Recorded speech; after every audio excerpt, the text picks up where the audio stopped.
imodoka ijimo kuriki umumama asa nk'utambuka hano nayo ku kugira ngo baramire imodoka n'umushoferi baramira amafera atora basubiza mu modoka. Ibyo bintu ntabwo ari byiza cyane. Ikigaragara nuko bageze amerwe kuruta guha agaciro umuntu. Baramiye amafi aho kugira ngo kurusha uko baramira umuntu. Kizo ipaya. Yes, ndagira ngo twongere dufata akanya tugaruke kuri no video muri kureba kuri no screen yanyu. Ngira ngo niba uri kwitegereza neza uri kubona imodoka yangiritse. Ni imodoka y'abashinzwe umutekano bazwi nk'abanyerondo. Iyi modoka rero muri uku kwangirika hari icyabiteye, ariko n'ubundi bikaba byaturutse ku makosa n'ubundi asanzwe akorwa n'abanyerondo, ari nayo tugiye kugaruka muri aka kanya baje kuza kuba bakora kugira ngo ino modoka ibe yakangirika bigeza kandi yaraguzwe mu mafaranga y'abaturage, ariko nanone ikangirika n'ubundi irimo irahutaza umutekano w'abaturage. Ndagira ngo tugaruke ku kibazo cy'abanyerondo bakunze kugarukwaho cyane n'abaturage bavuga ko ngo aho kubacungira umutekano ahubwo babahungabanyiriza umutekano, aho noneho bamwe mu baturage bahisemo kujya bikorera umutekano wabo ubwabo, bakavuga ko bagiye kujya bawikoreraho kugira ngo hazanwe abanyerondo nibarangiza bakomeze kugenda bahutaza abaturage kandi aribo bari bashinzwe kuba babarindira umutekano. Ati byagenze gute rero? Nibyo tugiye kugarukaho muri no video. Wowe icyo usabwa ni ukuntiza umwanya wawe ukantega amatwi, hanyuma nkakubwira kuri buri kimwe uri buze kuba wabona muri no video. Ariko kandi turaza no kumva ijambo ry'umuvugizi w'umujyi wa Kigali Madame Emma Claudine aze kugira icyo agarukaho kuri no video, agira icyo atangaza ku banyerondo bakora irondo ry'umwuga bakomeje kugenda bagarukwaho na benshi bavuga ko bakomeza kugenda bangiza umutekano w'abaturage. Iyi video muri kureba y'ino modoka rero hano ni mu mujyi wa Kigali, abazi Nyamirambo kuri 40 Kimisagara Rwezamenyo, hafi aho mu gace ka Nyamirambo birazwi ko ari mu mujyi wa Kigali n'ubundi mu karere ka Nyarugenge niho habereye ibi. Ati byagenze gute rero? Iyi modoka muri kureba yari twawe n'abanyerondo basanzwe bakora irondo ry'umwuga, bamwe bashinzwe kurwanya ubucuruzi bw'akajagari, gufata abahungabanyije umutekano. Aba rero ubwo bari muri no modoka n'ubundi bari gusirikira mu mudugudu, n'ubundi bari kugenda bareba abacuruza mu buryo butemewe cyangwa se abazunguzayi, baje guhura n'umugore umwe wari wikoreye indobo. Iyo ndobo ikaba yari irimo amafi 3.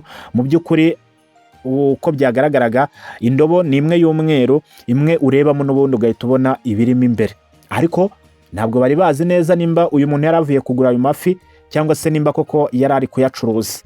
Bo rero ngo bakibona uyu muturage wikoreye amafi ngo bashatse kumuhagarika, ariko muri uko kumuhagarika uyu muturage nawe ahita agira ubwoba, biba ngombwa ko yiruka. Mu kwirukanga ntabwo bigeze bava mu modoka wenda ngo bamwirukankane n'amaguru, kubera ko babonaga ko harimo intera ndende kuba bamufata. Ahubwo bo icyo bahise batekereza ko bakwiye gukoresha imodoka, hanyuma bagahita bagenda bagahita bamwitambika, cyangwa se wenda nimba banatekerezaga ko bashobora kuba bayimunyuza hejuru. Igihe hari cyo nuko umugore yirukankaga n'amaguru, abanyerondo nabo bakamwirukankana bakoresheje imodoka. Ubwo ngira ngo murumva filozofi maho, nimba bashakaga ko imodoka imuca hejuru, cyangwa se nimba yari yabasize cyane ku buryo babonaga batari bumufate badakoresheje imodoka, igihe hari cyo nuko we yakomeje gukoresha amaguru, hanyuma bo bakoresha imodoka. Uyu muturage rero wari wikoreye iyo ndobo irimo amafi 3, birashoboka ko wenda yari kuyacuruza, akaba ariyo mpamvu wenda yabikanze akiruka, cyangwa se bikaba binashoboka ko yaravuye kuyagura, kuko ikigaragara cyo hari harimo amafi 3. Uyu mugore rero amaze kubona ko imodoka iri gukomeza kugenda imwirukankana kandi inamwitambika, ndetse akomeza no kugenda akeka ko ishobora kumugonga, nta kindi yakoze uretse guhita akatira hagati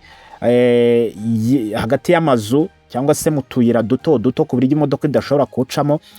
Aba banyerondo rero nabo bakomeza kugenda babona ko arimo arabasiga, nta kindi bakoze uretse guhita bayigongesha iki gikuta. Ariko muri uku kugongesha ino modoka iki gikuta babitewe nuko uyu mugore bari bamaze kumwirukankana bagera aho bashunguka, umugore arabakwepa.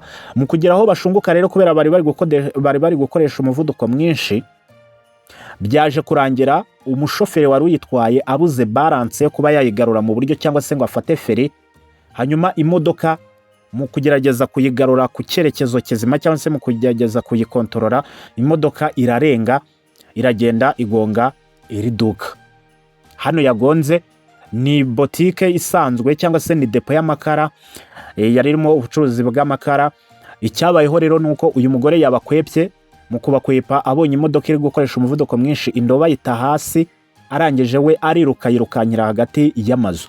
Abanyerondo bamwe bari bari muri no modoka mu gice cy'inyuma, bo bakimara kubona ko iyo ndobo iguye hasi ndetse n'imodoka yinjiye mu gikuta, nta kindi bakoze uretse guhita basubira inyuma bakajya gutoragura ya mafi, aho kugira ngo babanze barebe nimba imodoka nta muntu yishe, nimba ntawe yangirikije, cyangwa se nimba koko yaba inangiritse nayo ubwayo. Kubera ko shoferi akimara kugonga we yagumyemo imbere, akomeza atabaza. Muri uko gutabaza rero, abo bari bari kumwe bari bicaye mu gice cy'inyuma, ubu ndavuga abanyerondo, bo aho kugira ngo bajye kumutabara, ahubwo bo bahisemo kujya kwitoragurira ya mafi.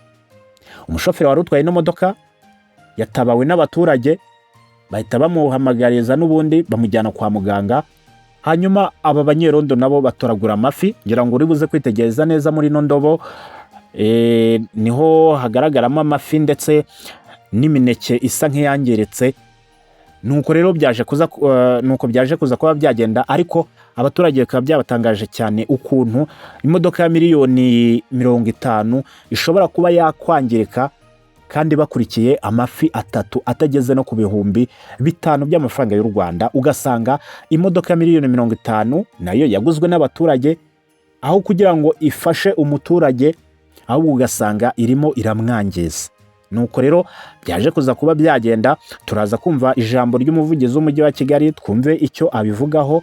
Gusa ariko wenda nkugaruye mu karere ka Kirehe, uri buze kureba muri no video, uraza kubona bamwe mu baturage b'abagore bafite inkoni bahagaze mu muhanda. Aba baturage rero ngo ikintu bari gukora, bo bahisemo kwicungira umutekano nyuma y'uko babonye ko irondo ry'umwuga ntacyo ririmo rirabafasha, ahubwo ugasanga nibo bakomeje kugenda babahungabanyiriza umutekano. Ngira ngo hari n'indi nkuru itugezeho none ivuga ko ngo hari umunyerondo bafatiye muri parafo, aho nyir'inzu ngo yinjiye mu nzu yumva ibintu biri gujaragata muri parafo, hanyuma agerageza kujya kurebamo asanga ni umuturage uryamyemo. Uwo muturage aramumanura atangira kumukubita. Mu kumukubita rero nibwo yaje guhamagara bamwe mu baturage ngo baze bamufashe icyo gisambo afatiye muri parafo. Abaturage bahageze basanga n'uwari usanzwe n'ubundi akora irondo ry'umwuga muri uyu mudugudu. Byabaye ngombwa rero ko bamukubita, baramukubita bigeraho abasaba amazi barayamwima, baramukubita kugeza ashizemo umwuka. Ubu igisigaye ni ukumushyingura. Yakoraga irondo ry'umwuga nijoro, ku manywa akajya kwiba abaturage bamufatiye muri parafo. Aba baturage rero muri kureba bano bagore mubona bafite inkoni, ubu bahisemo kwirindira umutekano mu mudugudu, ngo ni nyuma y'uko bajujubijwe n'ibisambo biza kubibira mu mirima, biza kubapfumurira amazu, bigenda bibacapuza ndetse n'ibibasambanya mu nzira. Bahisemo kwikorera irondo ryabo ry'umwuga. Bakaba barimo barasaba imyambaro ndetse n'ibindi bikoresho bazajya bifashisha kugira ngo birindire umutekano. Bakavuga ko ngo abagabo babo bakora umutekano nijoro, hanyuma abagore nabo bagakora umutekano ku manywa. Aho ngaho ushobora kwibaza, ese akazi ko mu rugo kari gukorwa n'abagabo, abagore bagiye kurinda umutekano batanahemberwa?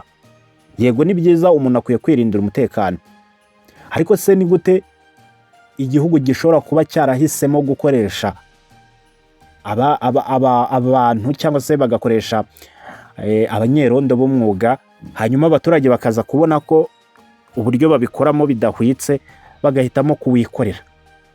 Ubwo icyo ni ikibazo wenda cyabo bireba.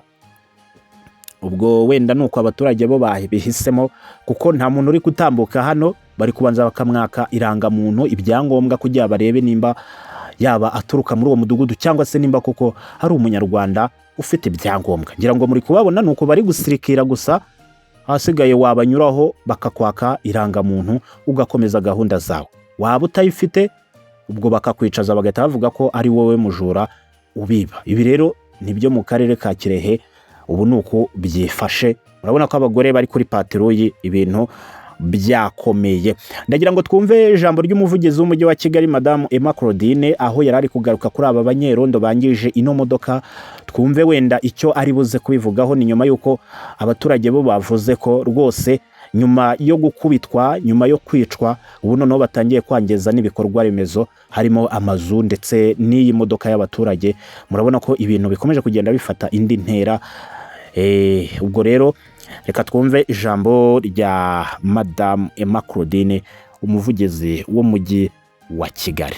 Mu by'ukuri nk'uko wanabibonye ntago hari imodoka yakoze accident nk'uko n'izindi modoka zose zikora accident. Ni imodoka y'umutekano yacitse feri igonga butike, tukaba nyine twihanganisha nyine umuntu ufite ibye byangiritse, ariko birumvikana nk'uko accident bisanzwe bigenda, imodoka ifite ubwishingizi haba hagomba kurihwa n'ibyangiritse, ibyo ngibyo biraza gukorwa. Hanyuma ku kijyanye n'ubucuruzi butemewe bwo gucururiza ahatemewe bwo rwose tuzakomeza kurengera ubuzima bwa buri muntu n'uburenganzira bwa buri muntu, ariko ikintu gikomeye cyane twifuza dukomeza kwibutsa abantu ko gukora ubuzunguzayi n'ubundi bucuruzi bwose bw'akajagari bitemewe, kandi rwose badufashije bakabyumva ibyo ngibyo byose bijyana n'ibindi bibazo byacika.